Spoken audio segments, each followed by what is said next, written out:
தலைமையாக இருந்த பொறுப்பு வாசகர்களுடைய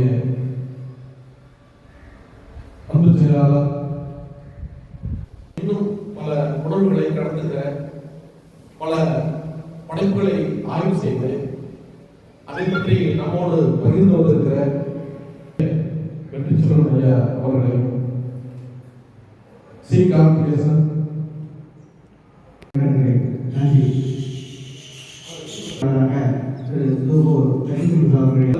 பெயரை தாங்கி, ஆனால் அந்த பெயரை பின்னுக்கு தள்ளி தமிழ் சிறுகதையில் இன்னொன்று சொன்னால் அவருக்கு பெரிய அந்த ராஜ்ய பரம்பரைகள் பிறந்தவர். ஸோ திரையுலக திரைப்பட பாடல்கள் வந்து நம்ம தமிழ்நாட்டிலையும் நிறைய பாடல்கள் புரிந்த அளவு சில பாடல்கள் புரிந்தது. அவரு சமீபத்தில் சென்ற ஆண்டு நானே தேடுறேன், ராத்திரியில் தூங்காம ராகம் பாடுறேன், நாம் படிச்ச மோகனமே நான் படிச்ச சீதனமே, தேன்படியும் பாத்திரமே தென்மதுர பூச்சரமே, கண்டதும் என்னாச்சு காரணம் பெண்ணாச்சு, காத்திருந்து காத்திருந்து காலங்கள் போகுதடி, பூத்திருந்து பூத்திருந்து பூவிழி நோகுதடி, நீரு பக்கம்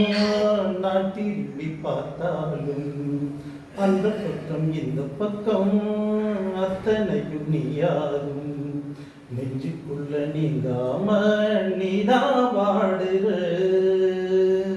நாளியில சூடேற்றி நீதான் பாடுற, ஆலையிட்ட செங்கரும்பா ஆட்டுகிற என் மனசு, யாரை விட்டு தூது சொல்லி நாடறிவும் மனசு, கண்டனும் என்னாச்சு காரணம் பெண்ணாச்சு, காத்திருந்து காத்திருந்து காலங்கள் போகுது விழி நோகுதடி, நேற்று வர சேர்த்து வச்ச ஆசைகள் மேலுதடி, நீ இருந்து நாளடைஞ்சா நிம்மதியாகுமடி, காத்திருந்து காத்திருந்து காலங்கள் போகுதடி, பூத்திருந்து. சிறுகதைகள் தமிழுக்கு நிறையா மொழிபெயர்க்கப்பட்டிருக்கு. அதில் குறிப்பாக இப்போ பிரெஞ்சு மொழியிலேருந்து ஒரு 2 ஆண்டுகளுக்கு முன்பு வேங்கட சுப்பராய நாயகர் அப்படிங்கிற ஒரு மொழிபெயர்ப்பாளர் பிரெஞ்சின் வழியாக ரஷ்ய இலக்கியத்தை பிரெஞ்சு மொழியின் வழியாக வந்து தமிழுக்கு வந்து முன்னே எழுதியிருக்காரு. நம்ம பெரும்பாலும் இந்த இலக்கிய வாசிப்பு என்பது நம்ம ஒரு கதை வாசிக்க வரோம்னா நேரடியாக உள்ளார வந்து நம்ம அந்த சிறுகதையை வாசிக்க போயிடுவோம். பெரும்பான்மையான தகவல்கள் ரொம்ப அரிதான தகவல்கள் வந்து அந்த முன்னுரையில் வந்து பெரும்பாலும் பதிவு செய்யப்பட்டிருக்கும். அதை நம்ம வந்து அதிகமாக கவனிச்சிருக்கணும். குறிப்பாக அவர் புதுமை பித்தனை பற்றி அவர் வந்து பதிவு செய்கிறார். புதுமை பித்தன் வறுமையில் இருந்த காலகட்டத்தில் எவ்வாறு ஒரு இலக்கிய வாசிப்பின் மீது ஒரு ஆழ்ந்த பற்று கொண்டிருந்தார் என்பதற்கு ஒரு எடுத்துக்காட்டாக அவர் வந்து பயணம் பண்ணிட்டு இருக்கும்போது அவர் வந்து மிக உணவுக்கு கூட ஒரு கஷ்டப்பட்ட காலம். அப்போ வந்து அவர் வந்து பயணம் பண்ணிட்டு இருக்கும்போது அவருக்கு எதிர்க்கவே வந்து ஒரு வாசகர் வந்து அமர்ந்திருக்கிறார். அந்த வாசகருக்கு நாம் படிக்கும் காலங்களிலேயே நமக்கு துணைப்பாடங்களில் நிறைய பயன்படுத்தி ஒரு நாள் கழித்ததெல்லாம் நான் 11ஆவது படிக்கும்போது அந்த துணைப்பாடங்கள் இருக்கும். இப்போ பார்த்தீங்கன்னா பால்வண்ண பிள்ளைகள்லாம் அவருடைய சிறுகதைகளில் இருக்கும். நிறைய சிறுகதைகளில் அவருடைய மேட்டிமைத்தனத்தை என்ன செய்வார்னா ரொம்ப கீழடங்கி உதாரணம் கொடுக்குறாரு. அது வந்து அந்த அவ்வளோ சீக்கிரம் அந்த ஐயரையும் இடைசாரிகளையும் போகிற விஷயங்களில் இப்போ வந்து ஒரு புதுமை பித்தன் வந்து இப்போ சார் ஒரு கதை சொன்னார். நல்ல ஒரு மனநிலை, தனி மனித மனநிலை எப்படிலாம் மாறுது, சுச்சுவேஷனுக்கு தகுந்தது மாதிரி எப்படி அதனுடைய ஒன்று. அடுத்தது அவனுக்குன்னு ஒரு இன்டீரியர் ஃபீலிங் இருக்கிறவனுக்கு இப்போ அதை வெளிப்படுத்த முடியாத தன்மைகள் இருக்குது. விஷயங்களை தான் அதிகம் வெளிப்படுத்துறதுமே தெரியுது. இது ஏதோ ஒரு விதத்தில் வறுமையோ பணக்கருத்தன்மையோ காமெடியோ இல்லை ஏதோ ஒரு விஷயங்களில் வெளிப்படுத்துறது மாதிரி நிறைய கதைகள் இருக்குது. அந்த வகையில் நான் இப்போ ஒரு சனப்பன் கூலின்னு ஒரு கதை படிச்சு கொடுக்குறேன். ஸோ அந்த கதை இப்போ சாரெலாம் படிச்சிருப்பாரு, ஒரு நிறைய படிச்சிருக்காங்க. ஸோ அந்த விஷயங்களில் வந்து அது என்னன்னாக்கா பரமேஸ்வரனுங்கிறவர் அந்த ஒரு ஹீரோ இருக்காரு. அவர் ஒரு காலேஜில் பெரிய கலாசாலையில் படிச்சிருக்காரு. அவர் வந்து அவரு நல்லா படித்து ஃபர்ஸ்ட் கிளாஸ் ரேங்க் பாஸ் பண்ணியிருக்காரு. அவங்க அப்பாவுடைய ஆசைன்னா அவர் ஒரு பென்ஷனை நம்ம கவர்மெண்ட் டைப்ல இருக்காரு. அவர் வந்து இவங்க வந்து பையன் அப்படியாவது படிக்க வச்சு நம்மள மாதிரியே பென்ஷன் விநியோகத்தில் இவனையும் நல்லா படிக்க வச்சு நல்ல ஒரு வேலையில் வாங்கிடணும் அப்படிங்கிறது அவருடைய ஆசை நம்பர் 1. 2வது ஆசை அவங்க அப்பாவோட ஆசைன்னா இவன் வேலைக்கு போன பிறகு நல்ல ஒரு பெரிய வசதியான ஒரு பொண்ணை பார்த்து நல்லா வரதட்சணைலாம் நிறைய போட்டு ஒரு பொண்ணை கல்யாணம் பண்ணி கொடுக்கணும். நிறைய லட்சிய நோக்கோட இருக்கான். வந்து வேலைக்கு போகிறதோ கவர்மெண்ட் ஜாப்புக்கோ அவரோட லட்சியமே அதான் இருக்கு. அரசு பணிக்கு போகக்கூடாதுங்கிறத என்னோட லட்சியம். அது ஏதோ இருக்கிற காலகட்டங்களில் அப்படின்னா நம்ம ஏதோ வாய்ப்பு பயன்படுத்தி ஏதோ காலம் தெரிஞ்சு கடைசி கதையாக அந்த கைத்தொழிலுடைய கதையை படித்தேன். உண்மையிலே பெரிய நம்ம கதை படிக்கும்போது பெரிய நமக்கே நம்மளை பற்றி ஒரு வாழ்வு பற்றி இப்போ பயம் இருந்தது. அந்த உண்மை. ஏன்னா புதுமைப்பித்தன் வாழ்ந்த காலத்துல அவர் நினைச்சிருந்தா கோடிகள்ல புரட்டலாம்.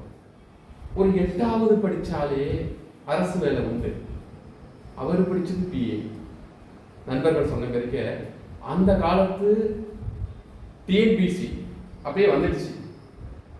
இந்த டிஎன்பிசி விதிமுறைகள்ல 25 வயதுக்கு மேல எழுத முடியாது. பிஏ என்ன செய்யறாரு, காலம் தவறி அந்த கல்வி பயிரை செய்தார். 25 வயதுக்கு பிற்பட்டு தான் அவர் அந்த டிகிரியை முடிக்கிறார். அதனால அந்த டிஎன்பிசிக்குள்ள அவர் போக முடியல. சரி, அப்பா சொல்றாரு கமலாவை கல்யாணம் பண்ணிக்கிறார். திருவனந்தபுரத்து பெண்ணு, ஒரு வசதியான குடும்பத்து பெண்ணு. அவங்க அப்பாவும் ஒரு அரசு ஊழியர்.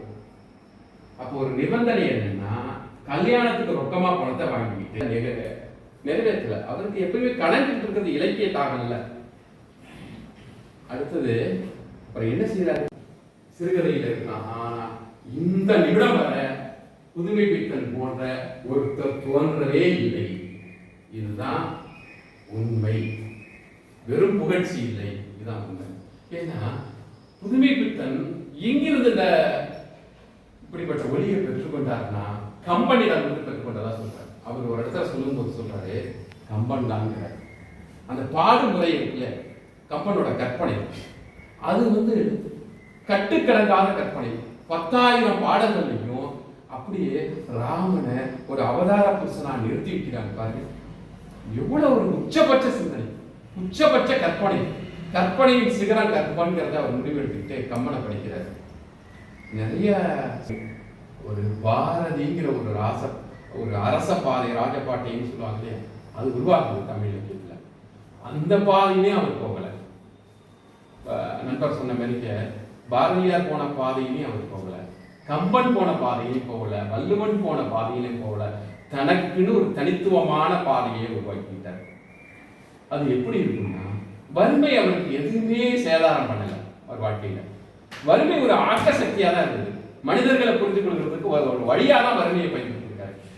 அவர் சாகுறதுக்கு ஒரு 13 நாளைக்கு முன்னதான் ஒரு விண்ணப்பத்தை எழுதுறாரு. அந்த விண்ணப்பம் படிச்சு பார்த்தா, நான் தமிழுக்கும் தமிழ்நாட்டுக்கும் நிறைய சேவை பண்ணியிருக்கேன், நான் தகுதி உடையவன், எனக்கு நீங்க பொருளுதவி செய்யணும்னு எழுதுறது வந்து 1900 ஜூலை 30 இறந்து போறாரு இல்லையா, அதுக்கு முன்ன ஒரு 13 நாளைக்கு முன்ன அவர் திருவனந்தபுரத்திலிருந்து அந்த விண்ணப்பத்தை வைக்கிறார். அவர் எல்லாராலையும் ஏமாற்றப்பட்டார். குறிப்பா சொல்ல போனா இந்த சபையில சொல்றதுல எனக்கு ஒன்றும் தயக்கம் இல்லை. யாராலையும் எந்த கூட்டத்திலையும் சொல்லவே முடியாது. பொன்னகர கதையை யாராலையும் சொல்லி ஒரு கைத்தட்டில் வாங்கவே முடியாது. ஏன்னா அந்த கதை அவருடைய எழுத்துல படிக்கும் போது நம்ம வந்து நிறுத்திருக்கோம். பொன்னகர கதை எடுக்கணும். அப்படி பொன்னகரத்தை பற்றி கேள்விப்பட்டிருக்கிறீர்களா அப்படின்னு ஆரம்பிப்பார். அதுவே ஒரு எனக்குரிய இப்போ ஒரு 60-75 ஆண்டுகளுக்கு முன்னாடி இப்படி சிறுகதை இப்படி கூட ஆரம்பிக்க மாட்டாங்க. இன்றைக்கி இப்போ எளிய வடிவத்தில் வரும்போது அன்றைக்கு கவிதை நவீனமான அந்த கதை வடிவத்துக்கு அன்றைக்கே வந்தார். பொன்னகரத்தை பற்றி கேள்விப்பட்டிருக்கிறீர்களா, பௌராணிகர்களின் கனவை போல் அதுலேருந்து சிறப்படுறது குறிப்பிடத்தக்க எதுவும் இல்லை அப்படின்பார். பௌராணிகர்னா என்னென்ன தெரியல, தேடினாலும் எனக்கு கிடைக்கல. அதில் பூவில் போட்டாலும் பௌராணிகருக்கு நேரம் நடக்கவே தெரியாது. மறுபடியும் 100 இப்போ வந்து சொல்லியிருக்காங்கிறத அப்புறம் நான் பிடிச்சிக்கிட்டேன். பௌராணி அந்த கதை எப்படி இருக்கும், அந்த ஒரு பொன்னகரத்தை கதையை பாருங்களேன். நகரம் வந்து பொன்னகரம்.